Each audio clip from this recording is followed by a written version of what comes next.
primary and secondary greatness.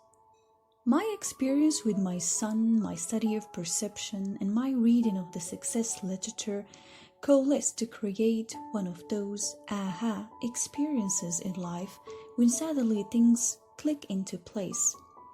I was sadly able to see the powerful impact of the personality ethic and to clearly understand those subtle, often consciously unidentified discrepancies between what I knew to be true, some things I had been taught many years ago as a child, and things that were deep in my own inner sense of value, and the quick fix philosophies that surrounded me every day.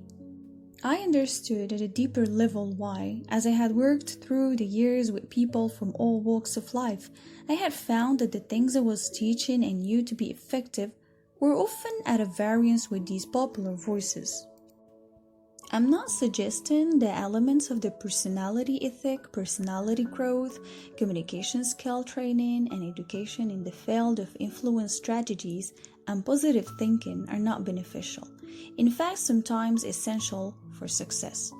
I believe they are, but these are secondary, not primary traits.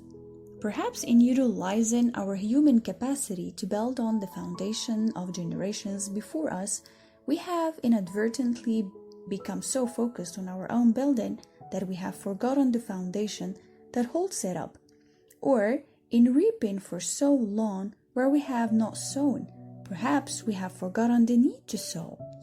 If I try to use human influence strategies and tactics of how to get other people to do what I want, to work better, to be more motivated, to like me and each other while my character is fundamentally flawed, marked by duplicity and insincerity, then in the long run I cannot be successful.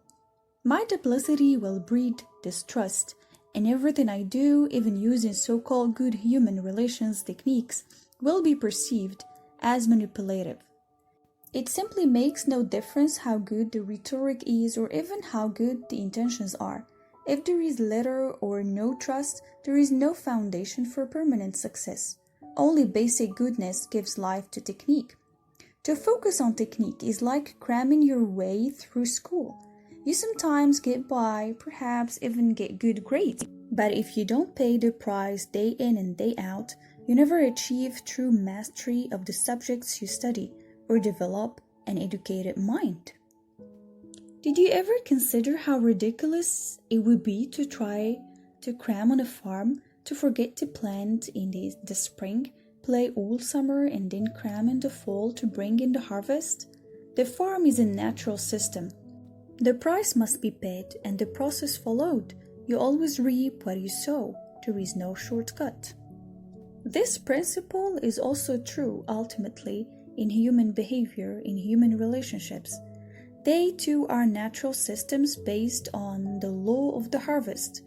In the short run, in an artificial social system such as school, you may be able to get by if you learn how to manipulate the man-made rules to play the game.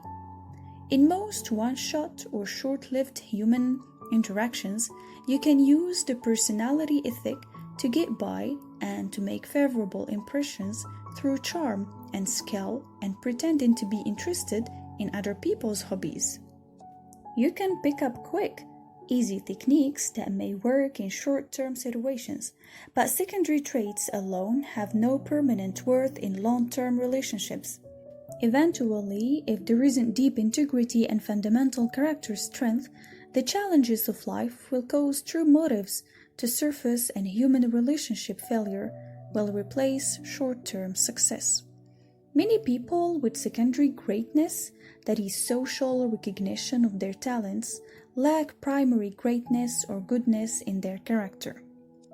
Sooner or later, you'll see this in every long-term relationship they have, whether it is with a business associate, a spouse, a friend, or a teenage child going through an identity crisis. It is character that communicates most eloquently, as Emerson once put it, "When you are shout so loudly in my ears, I cannot hear what you say." There are, of course, situations where people have character strengths But they lack communication skills, and that undoubtedly affects the quality of relationships as well. But the effects are still secondary. In the last analysis, we are communicates for more eloquently than anything we say or do. We all know it. There are people we trust absolutely because we know their character, whether they're eloquent or not, whether they have the human relations techniques or not. We trust them. We work successfully with them. In the words of William George Jordan, into the hands of every individual is given a marvelous power of good or evil, the silent, unconscious, unseen influence of his life. This is simply the constant radiation of what man really is, not what he pretends to be.